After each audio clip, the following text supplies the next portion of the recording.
We all know every year there is a team in the playoffs that doesn't come back the year following, and one of those teams is 1,000% going to be in the NFC East. So let's talk about it. Training camp kicks off this week, and now we're going to get to dive in and really analyze all the different roster moves and head coaches and all the things that have happened in the offseason as we lead up to week one.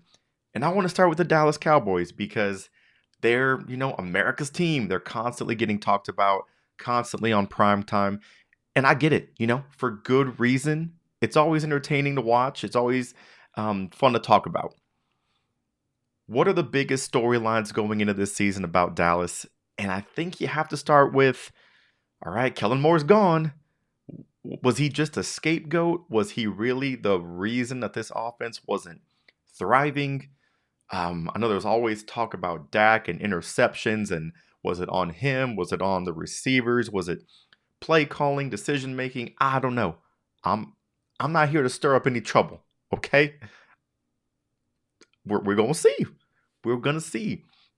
Brett Schottenheimer, I think that's how you pronounce his last name, comes in, and historically, not the best OC. He does love to run the ball, which I think the Cowboys really want to lean on. Is that to take the ball out of Dak's hands to relieve a little bit of pressure? Do they just want to be more dynamic in how they call plays? I don't know. But what I do know is they ran the shit out of the ball last year in an offense that I think Kellen Moore likes to spread it out through the air. So I don't think they can really run it any more than they already did. They could just pick up where they left off, kind of thing. Zeke is gone. Another big kind of storyline here is this running back room. Tony Pollard, is he just leading and taking a big chunk of the snaps? Does Ronald Jones, get involved more? They go and draft Deuce Deuce from Kansas State. Little guy, but rooting for the kid. If this was like Cowboys on Hard Knocks, I would love to see Deuce behind the scenes, how he works out, who he's given the wiggle sticks, breaking ankles during training camp.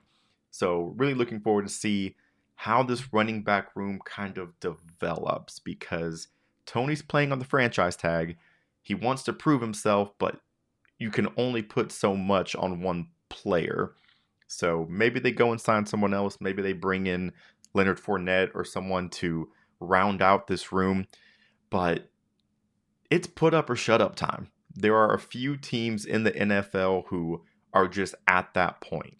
You got to think about, Buffalo this season, the Jets to a certain extent, Cincinnati, the Chargers, the Cowboys. The Eagles are obviously hoping to get back to where they left off. San Fran, if they have all their quarterbacks or a quarterback who is healthy. Just those teams that, all right, we've talked about you enough. You've made all these changes. You've gotten all these players. You've signed all these people, whatever. Go win or stop making excuses. McCarthy might be your last year if y'all are one and done in the first round of playoffs. It's going to be a very, very important year for Dallas. It could look a whole lot different going into 2024, depending on how things shake up. But we will see. I also think if Dallas doesn't get off to a hot start, it's going to be bad news. I don't know why I get that feeling if they don't start off strong, which you have the Giants, the Jets, the Cardinals, the Pats, 49ers, and Chargers before the bye. Out of those teams, I could see maybe losing 2 of those games. Like, I would say 2 max. Okay, 3 max, but I'm going to say they leave with 2.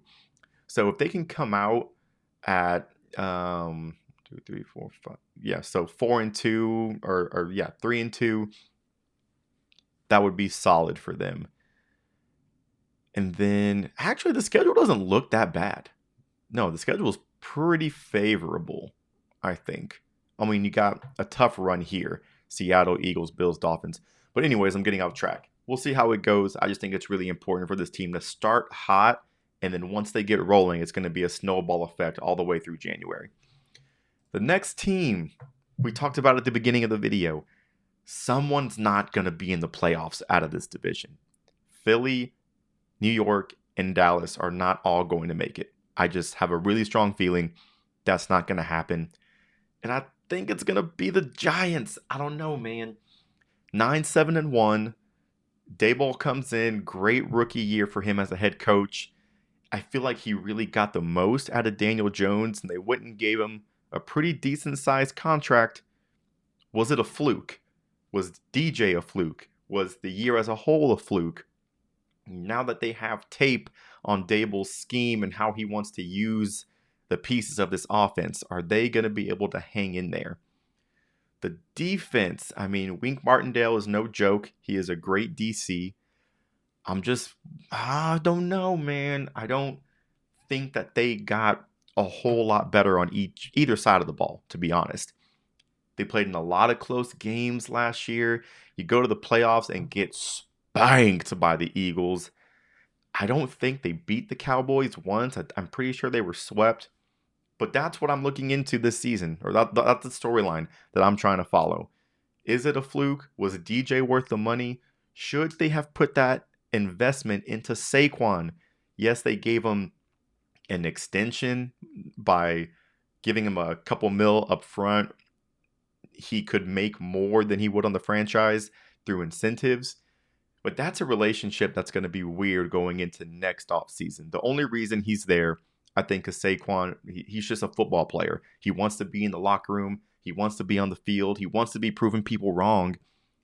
And we're going to find out, like, was it better to have put money into Daniel Jones, or should it have gone in other places around the team? Because I have to go back and relook Daniel Jones's contract, but they might be able to get out of it in a year or two if things go south. So we'll see. I just don't think the Giants make the cut this year.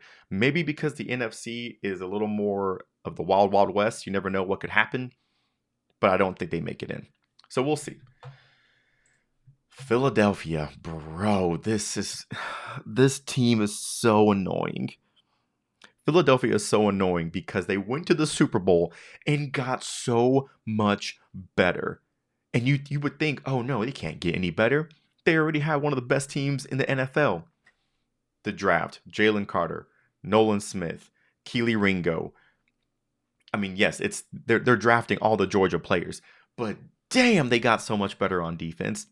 You bring back Slay, you bring back Bradbury. Yes, you lose Gardner Johnson to Detroit, but they go get, oh man, I'm blanking on his name now. The safety from Illinois, he's a cannonball. Oh, we interviewed him at the Senior Bowl. Go check out that video. But damn, anyways, they just drafted so well. They brought back a bunch of players. Fletcher Cox on a 1-year deal. The biggest thing for them, the storyline, how are the coordinators losing the DC and the OC gonna pan out? And I know there's this big argument because Dallas loses Kellen Moore and everyone thinks they're going in the shitter. But what about the Eagles? They lose both coordinators and everyone thinks they're going to go back to the Super Bowl. My argument here, what Brett Schottenheimer, however you pronounce his damn name, what he's inheriting in Dallas is not what the new coordinators in Philly are inheriting for the Eagles. So hopefully that makes sense, but the coordinators in Philly are inheriting Jalen Hurts, A.J. Brown, Devontae Smith, a bunch of really above average running backs, the best O-line in football, Dallas Goedert. He's not going to have to do a whole lot to look good. Not that Dallas doesn't have playmakers and a good team. If I'm putting them head to head, skill position to skill position, I'm leaning more towards the Eagles on offense. And the same thing on defense. Dallas has Dan Quinn. Great defensive coordinator, probably going to be a head coach next year. But again, I lean the Eagles on personnel, and that's going to make the coordinator's job, I think, a lot easier to transition because they just have so many great playmakers already on the roster. But that being said, the second storyline I'm following for Philadelphia is this running back room. They go get DeAndre Swift. They go sign Rashad Penny. You still have Kenneth Gainwell. I think Boston Scott might still be there too. I just want to know, where are the carries going to go? Is someone just going to get a hot foot and run with it? No pun intended. Where's my sound effects? Yeah, I can't find it right now, or else I would have done the boom boom. Anyways, how are things going to unfold with this running back room? A lot of injuries between Swift and Rashad Penny, but when they're on the field, they're deadly. So that's something that I'm really looking forward to. I think the Eagles are going to make it to the NFC Championship game, if not back to the Super Bowl. It's hard to not see that. So last but not least, the Commanders could be one of those sneaky teams. Maybe the Giants of last year, are the Commanders this year. I love that they went and got Eric Bieniemy. He's got a chip on his shoulder. He's tired of being an Andy Reid shadow. So I'm really following that storyline. What does this offense look like? Are they doing merry-go-rounds and coming out in different formations and doing reverse swing passes back to Sam Howell in the end zone? I don't know. But it's going to be so fun to watch how their season unfolds for them. I forgot how they went in the division in terms of going up against the Eagles, the Giants, the Cowboys. They have not the best road in front of them because it's such a tough division. But between Eric Bieniemy and his offense and what he's going to bring, on top of maybe Sam Howell taking that next step, is he that guy? Are they going to plummet and go get Caleb Williams? He looked promising. Granted, now he has to come in and learn a whole new scheme, and that's going to be tough. But when you have Scary Terry, Jahan,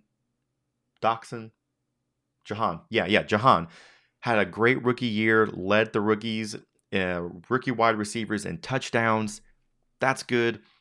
They don't really have much at tight end, but what I want to know the most, how is Eric going to use Brian Robinson and Antonio Gibson? I think those two running backs and how their skill sets are going to be used is going to be really, really fun to watch, because there's just so much that Eric can come in and be creative with. So if that all goes according to plan, maybe they sneak into a wild card spot as one of those teams that wasn't in last year that is now making a run. So, and the last thing, how is this defense going to look?